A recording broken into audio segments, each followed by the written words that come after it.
Lorsque Julie Pietri s'est heurtée à son public à Waller le 13 juillet 2024, les critiques n'ont pas tardé à fuser, qualifiant sa prestation de désastre et son comportement d'irrespectueux.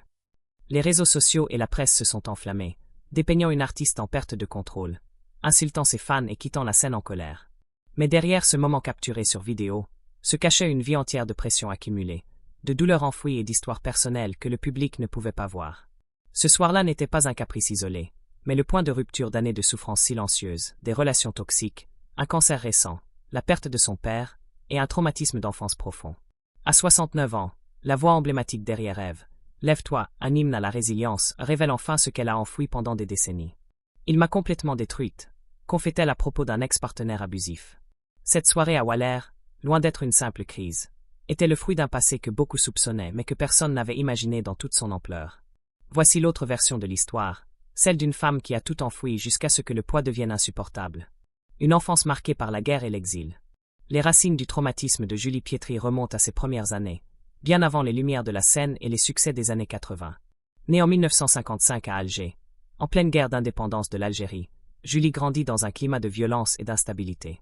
Le conflit sanglant entre la France et le Front de Libération Nationale, FLN, transforme la ville en champ de bataille. Explosions, coups de feu et troubles civils deviennent le décor quotidien de son enfance. « Je suis née en guerre », confiera-t-elle à France Info en 2019. Tout explosait autour de nous. Son père, Xavier Pietri, craignant pour la sécurité de la famille, piège même leur appartement pour empêcher qu'il soit occupé par le FLN ou l'armée française. Dans ce cadre de vigilance extrême, Julie apprend à vivre avec la peur constante, voyant des corps gisants dans les rues, recouverts de draps, et entendant le bruit assourdissant des détonations comme une partie intégrante de son existence. En 1962, avec l'indépendance de l'Algérie, Julie et sa famille, comme des centaines de milliers de pieds noirs, sont contraints à l'exil. Ils fuient vers la France métropolitaine, s'installant à Petit-Quevilly près de Rouen. Cette transition brutale marque un nouveau traumatisme, perte de la maison, de l'identité et d'un sentiment d'appartenance. À 7 ans, Julie devient la cible de brimades et de xénophobie à l'école, perçue comme un vestige du colonialisme. Les filles m'attendaient à la sortie pour me tabasser, raconte-t-elle. Elles ne voulaient pas de moi. Introvertie et défensive, elle grandit sous la menace, apprenant à se battre physiquement pour survivre. C'est là que j'ai compris ce que voulait dire lutter pour vivre. J'avais 12 ans, dira-t-elle. Cet exil laisse des cicatrices durables. Julie parle publiquement du deuil intense vécu par sa famille, avec beaucoup de larmes et de dépression à cause de l'exil. L'environnement familial manque de soutien affectif. Ses parents, absorbés par leur propre perte, ne lui offrent pas la validation dont elle a besoin. Ces années forgent une insécurité profonde, un sentiment de solitude qui la suivra jusqu'à l'âge adulte. Plus tard, elle confiera qu'il lui a fallu 13 ans de psychanalyse pour apprivoiser ses traumatismes, la guerre, le sang, les humiliations et enfin dormir sans cauchemar. Je suis entrée en analyse comme on entre dans un couvent, dit-elle, soulignant le travail intérieur nécessaire pour guérir des blessures d'une petite fille marquée par la violence et le déracinement. La rencontre fatidique avec un narcissique. Au début des années 1990, Julie Pietri est au sommet de sa carrière musicale, avec des succès comme Ève, Lève-toi qui font d'elle une icône de la pop française. Mais derrière cette image étincelante, elle vit en silence la relation la plus destructrice de sa vie. Amoureuse d'un homme qu'elle qualifiera plus tard des « amours de sa vie », elle pense trouver stabilité et partenariat créatif. Ils collaborent professionnellement, ce qui rend leur lien encore plus complexe. Au début, cela ressemble à de l'amour, séduction, attention, unité. Mais la dynamique bascule rapidement vers le contrôle et l'abus émotionnel. Julie décrit un schéma classique de pervers narcissique. Idéalisation suivie de dévalorisation et de manipulation. Pendant longtemps, cela ressemblait à de l'amour, confie-t-elle à Ici Paris et au Journal de France. Puis je suis devenue un objet maltraité destiné à glorifier sa personnalité. Il la rabaisse constamment, la dévalorisant en tant que femme et artiste. Il m'a complètement détruite, avoue-t-elle. La manipulation est subtile, gaslighting, isolation, cruauté psychologique. Julie devient une proie d'une autorité masculine abusive. Un contrôle qui envahit son quotidien, son travail, son corps. La situation empire lorsqu'elle tombe amoureuse d'un autre homme, futur père de sa fille. Furieux, son ex la menace et la harcèle. Il me tordait les poignets, m'attendait à mon immeuble, me traquait. Apprenant sa grossesse, un miracle après des années d'endométriose, il menace de révéler l'information à la presse pour détruire son image. La pression devient insupportable. En juillet 1991, Julie tente de se suicider en avalant une forte dose de somnifère. Son compagnon la trouve à temps. Elle est transportée à l'hôpital pour un lavage gastrique et placée sous surveillance. Elle reste dans le coma 48 heures. Même alors, son ex appelle. ton gosse va être magnifique avec tous les cachets que tu as pris. Cette cruauté la hante. Malgré cette épreuve, Julie rencontre un autre prédateur dans les années 2000, un cadre influent d'un grand casino.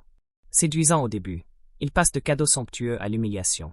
Il a attaqué ma fille psychologiquement, confie-t-elle. C'était insupportable, la limite à ne pas franchir. Cette seconde relation toxique la replonge dans la dépression.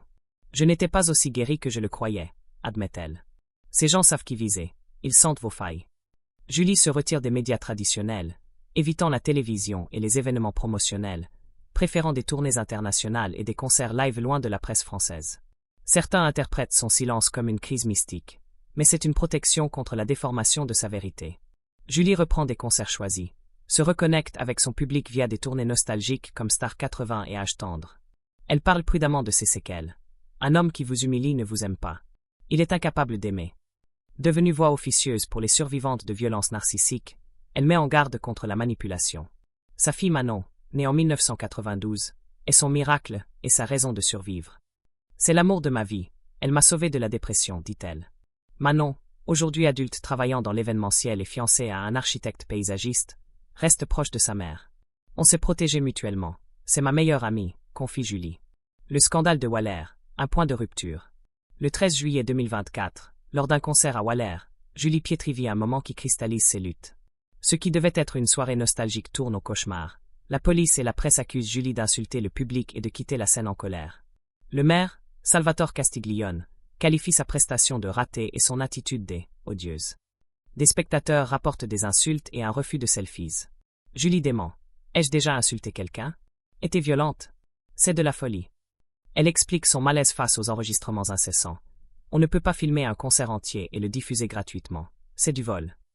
Une clause contractuelle interdisait les captations, mais un spectateur persiste malgré les avertissements. Julie révèle son état émotionnel. Je me remets d'un cancer. Je viens de perdre mon père. Je suis très loin de cette folie. Diagnostiquée d'un cancer de l'endomètre début 2023, elle a subi une hystérectomie en mars, suivie de chimiothérapie et radiothérapie. La perte de son père aggrave son épuisement. Cette vulnérabilité provoque une vague de compassion. Fans défendent sa performance, critiquant le non-respect des limites. Elle a offert un magnifique concert. Elle ne voulait pas être filmée, écrit un internaute. D'autres dénoncent un choc générationnel, un public habitué à tout partager contre une artiste d'une autre époque. La mairie campe sur ses positions, mais aucune plainte n'est déposée. Julie poursuit sa tournée, déterminée à tourner la page. Cet épisode, loin d'un caprice, est le fruit d'années de douleur, guerre d'enfance, exil, relations abusives, cancer, deuil. Je ne supportais plus que ma vérité soit déformée, dit-elle. J'ai tout gardé pour moi. Aujourd'hui, à 69 ans, Julie Pietri émerge plus forte, sa voix résonnant comme un appel à l'empathie pour les survivantes. Son histoire, soupçonnée par beaucoup, révèle une femme qui a enfoui sa souffrance jusqu'à l'explosion.